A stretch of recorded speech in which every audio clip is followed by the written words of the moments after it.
Good evening. We're going to call our Monday, March 28th regular school board meeting to order. Please rise for the Pledge of Allegiance and moment of silence. I said that backwards.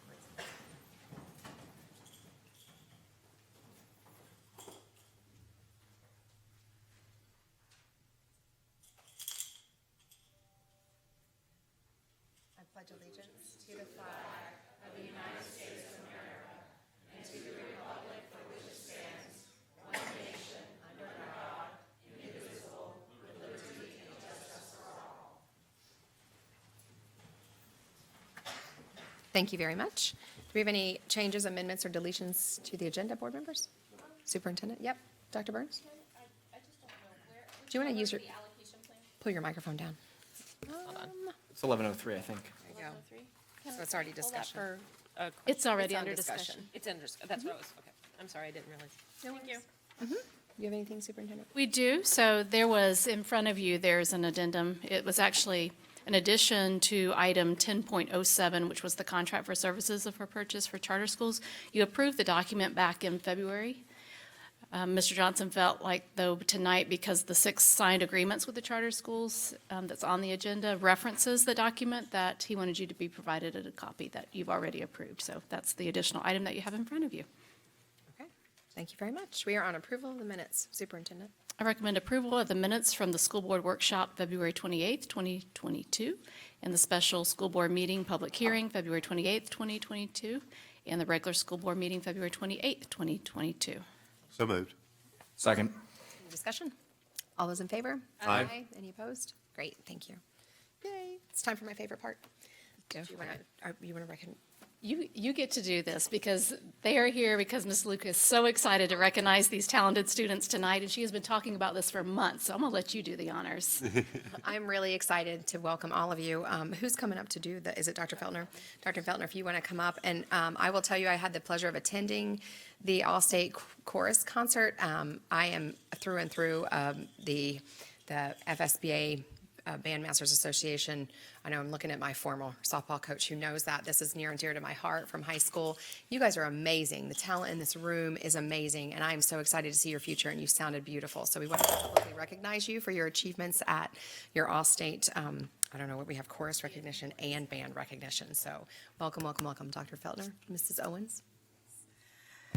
Thank you, Madam Chairman, Superintendent, board members, everyone gathered. We often bring in student athletes to recognize them for their talents and their skills in sports competitions. And today, as Ms. Mayuski has said, I'm sorry, goodness, Ms. Mayuski is first name. Luke. I'm sorry.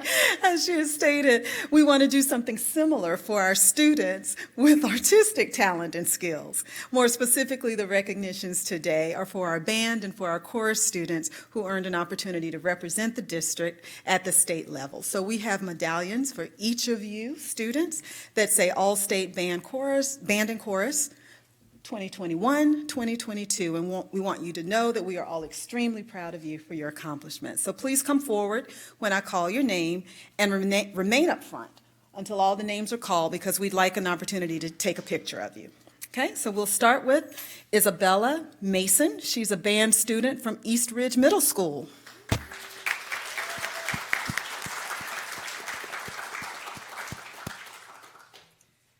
We also have Julia Antman, a jazz band student from Windy Hill Middle School.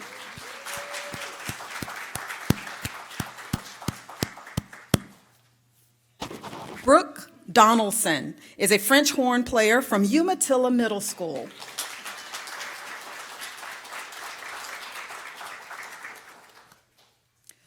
Wella Rose, I hope I'm pronouncing that correctly, Wella Rose Jimenez, an orchestra student from East Ridge High School.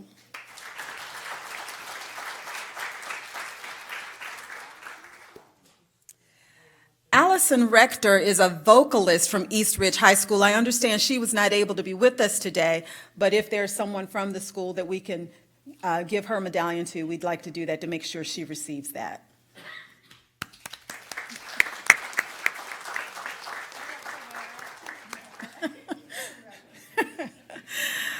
We have Chloe Partridge, a trombone player from Umatilla High School.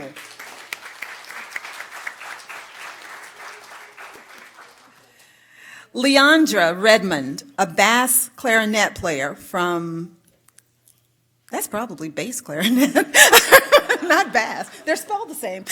Bass clarinet player from Umatilla High School.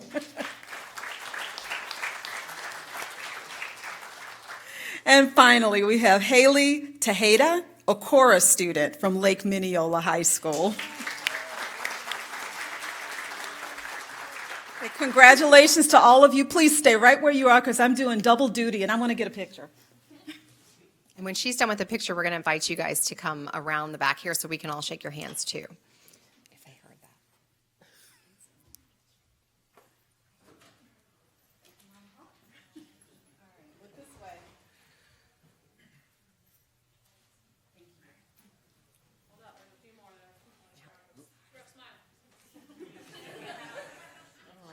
Representation, Festival of Trees presentation.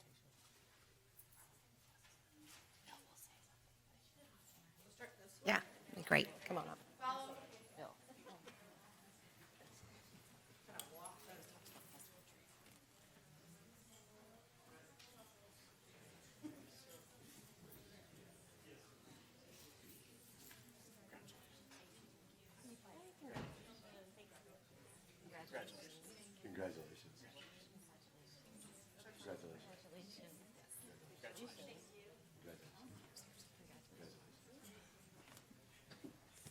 Just so the public knows, they have to do an audition process that's actually over a couple of weeks, and it's sight reading, and it's a written test, and it's a sight reading piece and a prepared piece. And so there's a lot of homework and preparation that goes into that, and I'm telling you guys, only the elite members. So to hear them sing, we were just discussing how we may have to invite you guys back so that we can actually have you sing for us, because it is just a privilege to hear you. So thank you guys for coming, and thank you for all of the proud principals and all the band directors that I see in the room. You guys give so much of your time, and to the parents who support your band students and your chorus students, we just thank you for helping us out. So, Ms. Owens, I think you're here for our next recognition as well. We have our Festival of Trees presentation.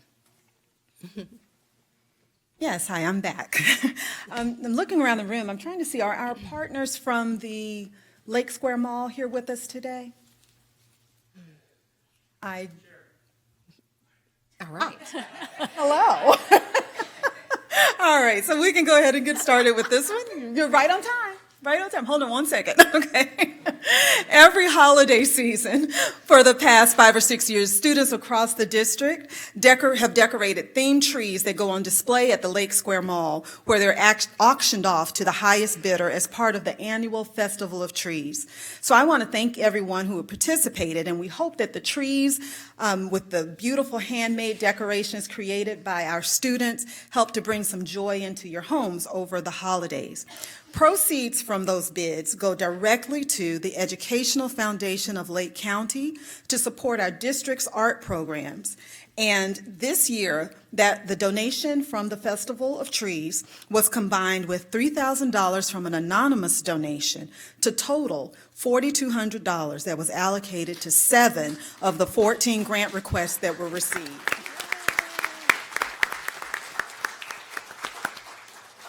So today, I understand that our partners from Lake Square Mall are here, or is here, with a special presentation from the 2021 Festival of Trees event. So I'd like to ask the representative to please come to the podium.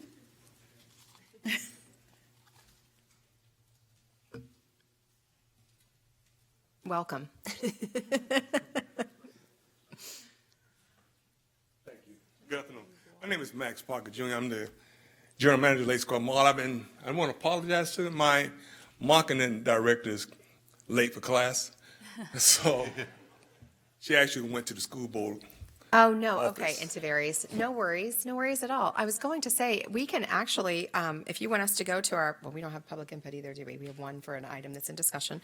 We can do our attorney report and some things, and then we'll invite you both to come back up here. Would you rather? Would you wait? I'd rather do that. No problem at all. We will call you right back up. Thank you very much. Thank you. We put him right on the spot. He walked through the door and we said, here he is, let's come on down. So, all right, so I believe we have one card for public input, but it's on a discussion item, so we'll just wait for the discussion to start and have you up here. We didn't get any other cards, correct? We did not. Okay, so attorney's report, Mr. Johnson. Yes, Madam Chairman, we have one matter. There's currently outstanding a request from an employee for an appeal of a termination. That is actually, it's a AWOL matter. That's the basis for the termination. We have been handling these with having a single board member act as a hearing officer and then make the presentation to the full board. If that's the way we want to proceed, then we need to have some volunteer or appointee be the person who hears the matter. Board? Since I was supposed to do the last one and it was canceled, I will volunteer to do this. Thank you, Mrs. Cunningham. Is that? That works? I had volunteered too. That's awesome. Thank you very much. That takes care of it, yes, ma'am. Okay, perfect. And she's here. That's what I heard. So we are good to go. So we are going to invite our partners back up to the podium for the presentation, and we appreciate everybody's patience so that we could make sure everybody was here.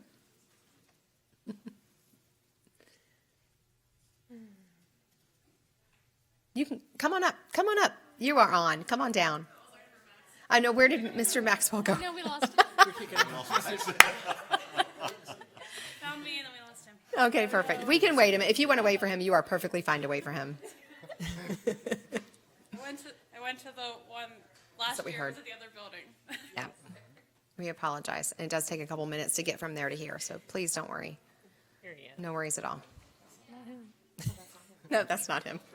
That's Brett.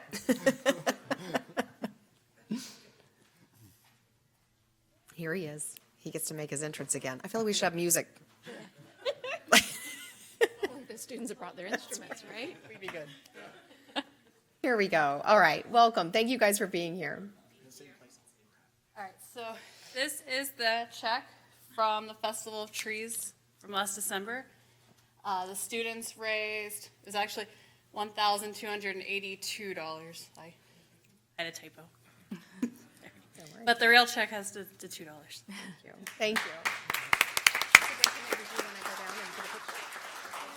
The superintendent's going to come down, and Carmen is here too. Yes, please. No problem. That's- We're going to make it as difficult as possible.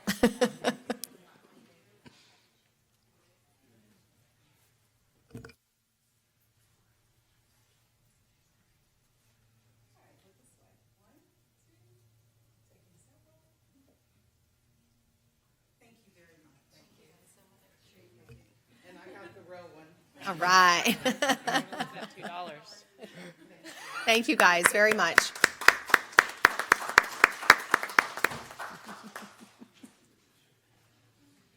I love it. It's a great partnership. So I was just waiting for you to get back up here.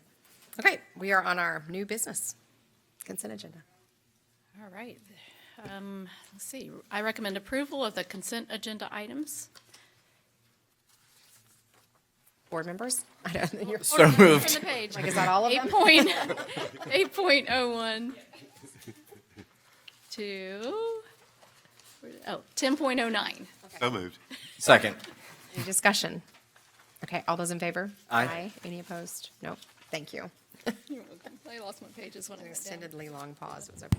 Okay, so let's start with our public hearing for the approval of our policy. Mr. Johnson?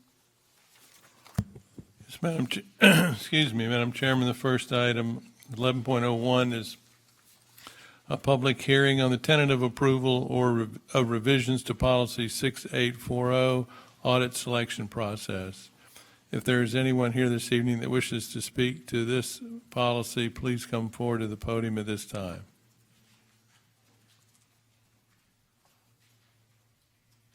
My name is Vance Yoakum. I'm the chair of the Internal Audit Committee. I just want to thank the board for putting this on the agenda and moving ahead with one of several things that we've discussed with you. Thank you. Thank you, Mr. Yoakum. Anybody else? Seeing none, Madam Chairman, I believe it appropriate to close the public hearing. Thank you, sir. Superintendent, do you have a recommendation? I recommend tentative approval of policy revisions to policy 6840, audit selection process. So moved. Discussion.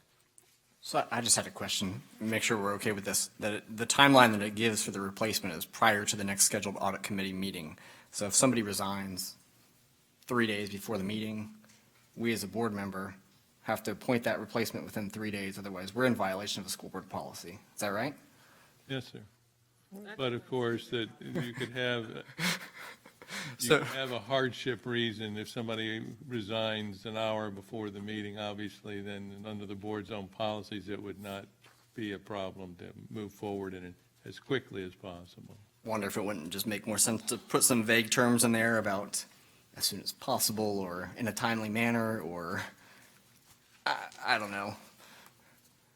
All it takes, well, no, you've got to appoint your own. Right. Mm-hmm. I mean, Or- we can move that to however long you'd like it to be. We have to, At this point, this is just the first initial reading. I do think it keeps the fire under for you to address it immediately.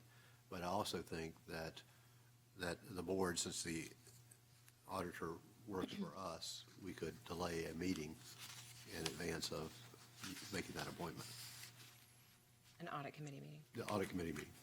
Mhm. I think we control the meeting. So somebody quits with a week to go, you got to appoint that person within a week. If not, then you're pushing a whole audit committee back? No. What I'm saying, Mr. Dodd, is that you would immediately get on it. You would say, I need 3 weeks, and then you just move that audit meeting to coincide with making that appointment. Another possibility, if I may, would be that you would, that time, the deadline would be at the deadline of the next school board meeting. If that's going to be, well, that could be a day too. That doesn't solve that problem. I understand Mr. Dodd's concern, I genuinely do, but I think there's a lot more flexibility on the part of the audit committee and when they meet versus trying to tie it to a school board meeting. Mr. Yocum, you're present. What do you think? Okay. Mr. Matthias brings up a point, is that, how long some of you have taken to just find somebody that would agree to take that position. And the way this is worded, it gives almost no notice, and it says that the board is supposed to then make an appointment. I think you need to allow some time for them to, and if we follow some procedures we posted, we'll have a repository or inventory of applications in the future, but right now we don't have that policy. And so you probably need to allow some time, maybe, and the way I read it is the next audit committee meeting, so. That's what he meant. Yeah, so you could postpone the audit committee meeting then, but I don't know why you would do that, just to add a fifth person to the committee. Maybe say give within the next 2 audit committee meetings. That gives them time and it gives the committee time. But you only hold meetings how often? Officially it's every quarter, but we've been having them about every 2 months because we're trying to get the audit reports to you quicker. And when the audit director has a audit report, we don't want it to sit out there for 2 months, without it coming to us even, and then going to you, so. But conceivably, if you didn't fill the slot timely, if you tied it to 2 audit meetings, it could be 4 months. Yeah, and so it's, maybe you need to just say within the next 2 months following the resignation. That leaves time to make changes to the schedules if needed. And normally we're trying now to get everybody commit towards the next scheduled meeting at the current meeting. And so, but that hasn't worked much either. So I think we could probably count on at least 4 people being there if one has resigned. And we hope that they'll be there. Well, and that was my thought. What about 60 days Well, from the resignation date? because I don't want to cancel the audit committee for the very reason Mr. Yocum just said, is that sometimes it's on their calendar and they've got it scheduled, so I would hate for somebody to push it back. So 4 of the 5 are going Yeah, to be there. I mean, some people have a pretty tight schedule, and so it's Yeah. hard to. Sure, it's already voluntary, right? So Absolutely. 60 days, Mr. Johnson? Can we change it to 60 days? Okay. Okay, thank you, Mr. Yocum. So I guess we need an amendment on that, right? Yes. Bill, is that your amendment? Excuse me? Is that your amendment? You started it. I'll second it. Make it a recommendation. Oh, okay, I see what you're saying. We already had a recommendation. Got a motion on the First floor. and a second, we have a motion on the floor. Second, yeah. So if you want to amend. I propose an amendment that we, Amend. That's what we- that's right. I move that we, for an amendment that we strike prior to the next scheduled audit committee meeting and replace that with within 60 days in both lines 5 and 6. In 60 days of the resignation. The resignation. Second. Any more discussion? Okay, all those in favor of the amendment? Aye. Aye. Any opposed? Great. We still have to say all those in favor of the revisions of the policy. Aye. Aye. Any opposed? Okay, great. Thank you.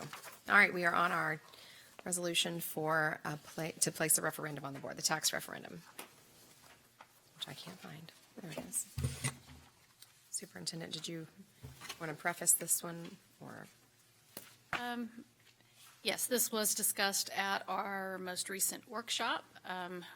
The only change, this was the same resolution that was submitted to the Board of County Commission almost 4 years ago when the referendum was first approved. So it mirrors that. It captures the language that you asked for, which was to use words such as continue and renew, so that the voters knew that this was not a new tax. And then just for the sake of making sure that it was specific, and that was very clear how the monies would be spent, we removed any reference to academic interventions. And other than that, it was as proposed at the workshop. So moved. Second. Recommendation. Yes, so Okay. I do recommend approval of the resolution. Okay, and I have a motion and a second, so is there discussion? None? Okay, all those in favor? Aye. Aye. Any opposed? Great. Okay, personnel allocation formula. Do you want to preface, Superintendent? We had a card, did you want? Do you have a card on the allocation formula? No, we had a card on the resolution. We had a card on the resolution? Mm-hmm. Oh, I thought we had a card on the other one. When you came up earlier, that's what I had on my thing. Would you like to come up and speak about it? Sorry, Mr. Mr. Yocum. I really hope you don't change my mind. Listen, that was my bad, because when we made eye contact, like you're coming up and you came up, I thought we were done. This better be No, very compelling Yeah, for this is us. confusing. I submitted 2 cards and then was told you didn't need the card. Right, got you. For hearings. What I'm going to say, I don't think is going to change what you just voted on, is just that there are people that maybe didn't see the last workshop.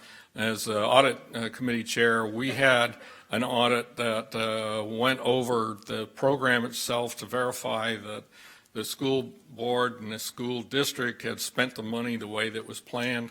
And it was pretty clear that that's what you spent it on. You didn't spend it on trips to Hawaii or anything like that. At least most of you didn't. That's a joke. Okay. And so the other thing, as a personal aside, is that after sitting through some of that discussion and the issues, and I know you have a lot of staff, I would think that you would gather stories of success, because we found you didn't have metrics on this before or after to really show it like, a true cost accountant would love. It's hard to do that with something like this program. And so I think that if you gather stories from people and then share those in video format or something as you conduct this campaign, because the one thing that really stood out to me is when one person said that the addition of the people that you had and the program of taking folks that needed help, students that needed help, and sending them to the Howie Center, was that it removed disruptors from the classroom. And having once gone to grade school in Florida, I can say that our class was full of disruptors, and it was very hard to learn. And the message that I got from that, which I would think you may have teachers that would repeat that, is that the disruptors are removed from the class through these different programs and counseling services, and as a consequence, the students that are there that want to learn are going to learn and learn more and won't be shortened with this teacher constantly having to go over and deal with someone that's disrupting the class. And so that's my thought. Even though I love cutting budgets, I think that everything I hear sounds like this one is a winner program. Thanks. Thank you very much. That means a lot coming from you, Mr. Yocum. Okay, now we're on our allocation committee. Or allocation formula, sorry.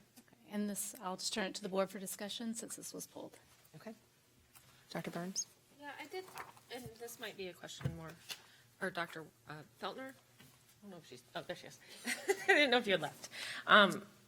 It says on page 8, the ESE program specialists that we're going down, we're having less of them. So the allocation formula is going from 425, one person for every 425 students to one person for every 525 students. So that's ESE program specialists. But then at the end, and I'm guessing these are different people, but I'm not sure. We have, on the very end chart, there's an increase in ESE school specialists. Are those different people that are getting increased? Or, that's my confusion. And then, is ESE where we should cut right now? So on page 8 of 11, when it talks about the ESE program specialist, 1 to 525 it represents what we currently have now. Okay. So it's not really a change. It's actually how much they're typically serving in terms of an ESE program specialist. Remember, that as an ESE specialist, that's anyway, so you also have an ESE school specialist that works at the school level as well. So it's, Do the program specialists work at the school? they can, I mean, but they're, Oh, but they're out of the district. Yes, they're housed in the district, but they go in for meetings. Like, and then tell me your other page. the last page, the very last page, there's that chart that's sort of an overview. And then we see that there's like 3, 3, and 3 school specialists, ESE school specialists. So what we did is we added some days for them to be able to have days beyond the contract in order for testing, because we're having them come in anyway.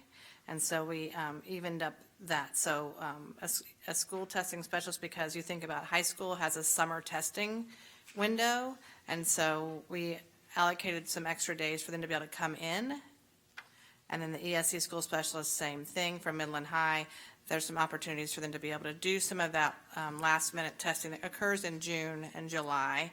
And so we felt like it was, with all of some of the assessments that we are doing in terms of testing kids to make sure that they're in the right classroom for the next year, we want to make sure that we have some opportunities for them to get paid for that. Oh, that makes sense. Okay. So is this an increase in people of 3? No, it's an increase of days. Oh, I see. So each school specialist gets an opportunity to have So this 3 isn't more increase, days 3 more beyond days. their contract. What?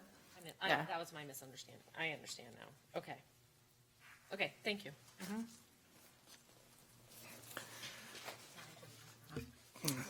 So my question regarding the allocations has to do with the workload that might be generated at schools regarding the Chromebooks. And tomorrow I'm scheduled to meet with Mr. Weeks, who's going to work me through the dashboard just to kind of help me get an understanding of that. But one of the things that I've heard from folks is that these Chromebooks are very time-consuming and very labor-intensive. Thank you. And I think some of the confusion or concern out there is, hey, I already had a full-time job, and now you've added this on top of that.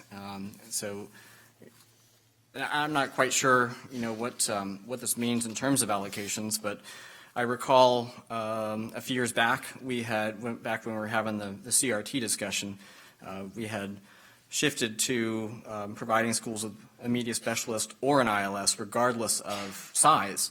And so I guess my question is, are there certain size schools that need 2 people based on the Chromebook workload that exists, or, I don't know. 2 Chromebook people? Or Well, no, 2? giving them their media specialist back, because they have to pick an either media specialist or an ILS. And I guess a piggyback onto that, based on this allocations formula, Lake Point Academy is the only elementary program without a media specialist. A school in my district, and I'm not quite sure necessarily how I feel about that one. Why is that? Because as a K-8, they don't have a chart in there, and so they have their own special page. And because they are part middle school, I guess this designates them having an ILS,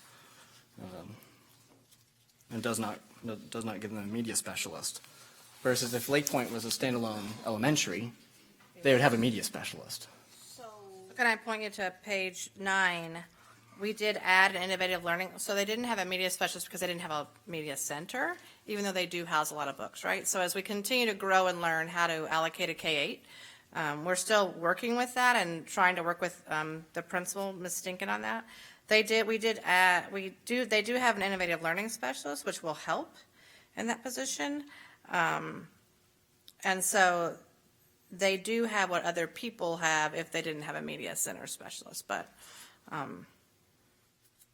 I hear what you're saying. And again, we had a committee representative of all the people, including Ms. Stinkin. She was on this committee. And so these are just a combination of what we sort of negotiated. And I'll be happy to add any positions you would like. But we were on the conservative side in terms of there's not a lot of changes from the year before, except for mostly a name and some word changes, so. I served on the allocation committee, and as she said, the principal was a part of it, and we discussed this, and because she didn't say she needed one, I assumed that she had another plan. I'm aware that sometimes people run their media center with other people other than quote. Is my microphone not on? Oh, he's saying he can't hear you. Oh, okay. What I was saying is I represent the board on the allocation committee, and the principal was a part of it, and she was allowed to share with us her concerns, and she did not raise that as a concern, and I assumed that was because she had other plans in place for running the media center. So I think maybe, has anyone spoken to her to see if this is a problem for her, or if it's a choice she made and she's happy with it? Because she indicated in the meeting that she was very happy with her allocations. And in the staff meeting a couple of weeks back, I'd asked about Lake Point Academy and how that works with the library media center essentially being dispersed, and who is checking out the books. Is it the teachers, or is it the kids? Or I don't really know how that works. Did you all have a chance to get more information about that? They have worked through some of those kinks. I wouldn't say that they have a solid system, but they're working on one for next year. I think at the beginning they had their literacy coach helping with that, or first of all, it took a while to get all the books and to get them all kind of in place, right? So you remember that scenario at the beginning of the year. So they've just now it's our first one, right? That has 3 different levels of classroom libraries, and so sometimes teachers do it. I think they're working on a system to have more oversight on it. They're not quite there yet, but I do know, like I said, I'm never gonna, we bring you a package that's relatively what people want and kind of some negotiation in there. She did not mention really necessarily needing that piece. Felt like she was okay, but I'd be happy to ask her if you'd like. I'd be interested in just knowing if, they're, just kind of, if they need that person or not, I don't know. Does it not make sense to have a media specialist, particularly with all of the hoopla with parents wanting to review books and all that business? That should all be district level. We have a district committee for that. No, but they choose, doesn't the media specialist stock the library from the approved list? And is that not accurate? They shouldn't be involved in any. They do with books. That's what I thought. So they order books? Yeah. Yeah. But right now, we don't have anyone that would be responsible for the ordering of books. Well, in pre-legislation, the ILS served as somebody who would support ordering of those books, right? So current legislation, I think we're still working on that and making some adjustments.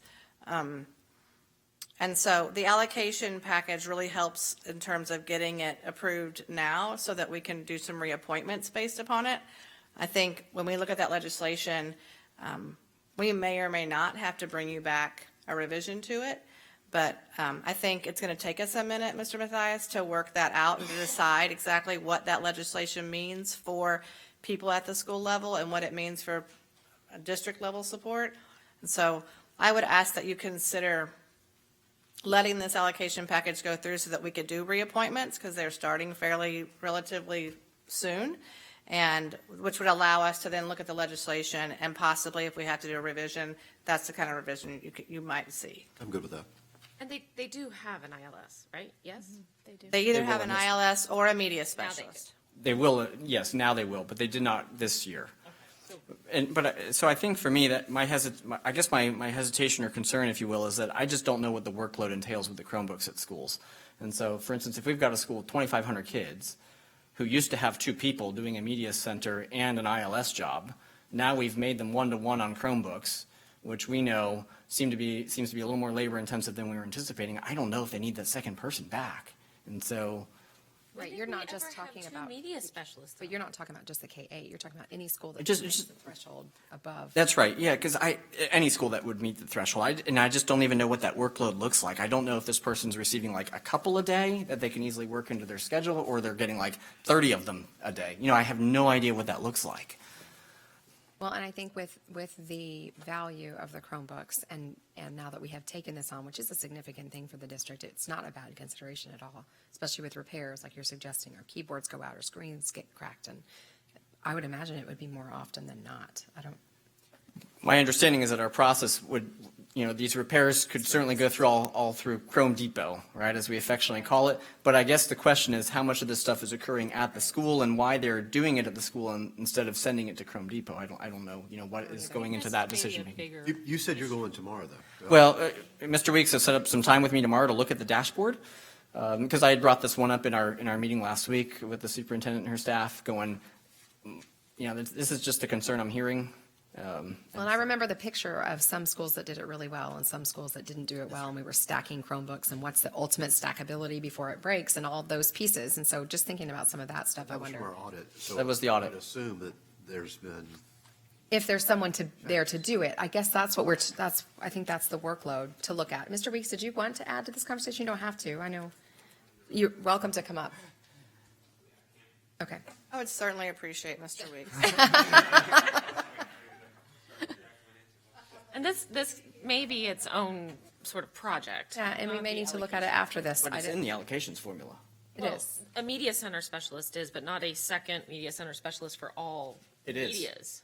Because we, as a board, made that decision years ago. When we were talking all about the CRT, we focused and honed in so much on the CRT that this went through with no discussion at all. That trimming them down from 2 people based on the attendance break. At all. I don't remember Right. this either. I remember the It was in the CRT same, discussion. it was in the same year that we cut it down from So you're 2. saying we had 2 media specialists at school? Depending on there were 2 people that could hold that job. And what was happening is they were trading the second one for an ILS, and it was based on your enrollment. So larger schools, for instance, Eastridge High School would be an example, who would have had 2 people, now they have 1. And so at a school of 2,500 kids, I just don't know what that workload looks like for them with the Chromebooks. Yeah, so let's talk about that for a second. So I think one thing that's really important for us to kind of consider is that at the beginning of this, there was not really, it went one-to-one, happened very, very quickly. And of course, as soon as it happens, like a kid's going to break a screen and we're going to have to go into the repair process. We got supply shortages and everything like that. And one of the things we did that strategically made a lot of sense is we centralized. Used to be that we would come out to the schools to fix it, but that didn't make sense. We centralized everything so we could manage the parts. What that gave us is it gave us a very firm control over how many Chromebooks, metrics, I guess is really what I'm trying to say in this. And so you have a really wide range of metrics. So I can't necessarily say that there's like a target of saying every high school or every middle school, because we have this kind of sort of wide range depending on the school side. Some schools will have screens when they break, like I said, are kind of melodramatic. They look sort of scary. It does happen. They're about $25 to replace at this point. So it's pretty affordable in the big scheme of things. But one thing that we wanted to reassure, and I think some of our folks are just really helpful, right? So I think that's a great thing. But they don't have to fix a single thing. We've built with facilities a courier system. They basically pop a work order in fairly fast, pop it in a crate, and it comes to us, and then as soon as it almost works like an Amazon pick center for efficiency, it's like we take one that's already been fixed off the shelf and send it right back to them. So they're not like waiting on anything. We tried to reduce lead times, especially with supply shortages. So really that workload, I will say this, is that I tapped into it even on Friday after we had the individual board meeting. Still have some schools that are fixing them or trying to fix them. We had found one school that was actually buying screens, and we're like, you don't have to do that. We want to relieve you of that burden. That's part of the service that we provide. And they're like, oh, maybe they missed a webinar. I'm not sure necessarily, but I guess the thing is tomorrow we have this week we have a meeting with the tech cons, which are kind of those other resources that are available at the school to help with this. A lot of times they're classroom teachers, if I'm to be honest with you, so it's hard to get your class interrupted. But a Chromebook, we have enough reserve at this particular point where if a Chromebook breaks, it could be a Post-it note on a Chromebook that sits on a shelf, and then you kind of process the work orders at a later time, right? It's not that you have to stop what you're doing and then do it right then and there. We do have some schools that have a little bit of a heavier break rate, and so I think we might need to come up with some strategies there. And I am getting ready to bring something to you, which I don't want to talk about today, but that I think will really help considerably even more. And one of the things that's been a challenge is that, trust me, we know, because we have 6 technicians to fix our Chromebooks. Chrome Depot is been a great thing. I don't know if it's not a dirty word for some of our techs, because like they literally are spending almost all their time fixing Chromebooks. And I think that means they're not out in the field to be able to assist with this. So what I kind of wonder is that with this new initiative that I'm going to bring you in the next probably 2 board meetings or so, and we can have a discussion about maybe tomorrow, if that isn't going to alleviate our techs to be out there to provide some extra support or some extra help as well too. I think some of this is just coming under the just kind of sort of wild, bringing this thing to equilibrium, right? Because, I mean, from 14,000 to 45,000 devices in such a rapid period of time, with most of them being take-home, is a big challenge. So As a preview, are you going to be asking for allocations?